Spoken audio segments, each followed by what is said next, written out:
এই মানসিক ভারসাম্যহীন উম্মাদ সন্ত্রাসী সালাউদ্দিন আম্মারের সুচিকিৎসার ব্যবস্থা গ্রহণ করবেন।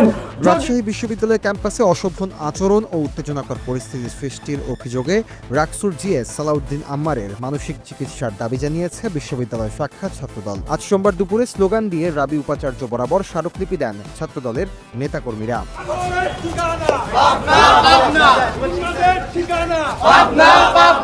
একই দাবিতে দুপুর 1টায় বিশ্ববিদ্যালয়ের প্যারিস রোডে এক মানববন্ধনের আয়োজন করেন শাখা ছাত্রদলের সভাপতি সুলতান আহমেদের রাহি ও সাধারণ সম্পাদক সর্দার জহুরুল।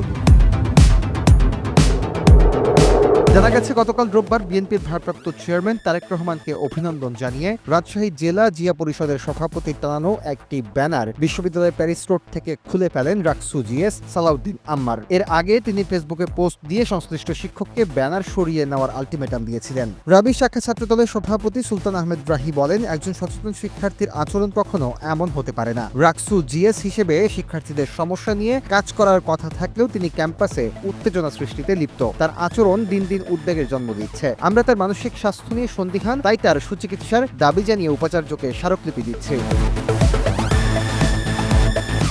ছাত্রদল নেতার অভিযোগ, ব্যানার ছেড়ার পাশাপাশি শিক্ষক লাঞ্ছিত সহ বিভিন্ন অনভিপ্রেত ঘটনার জন্ম দিচ্ছেন আম্মার, যা সাধারণ শিক্ষার্থীদের মধ্যে ক্ষোভের সৃষ্টি করছে।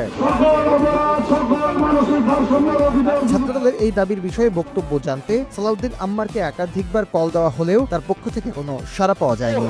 আমরা কোনো সংঘাত চাই না, আমরা রাজশাহী বিশ্ববিদ্যালয়ের শিক্ষা সুষ্ঠু পরিবেশ চাই।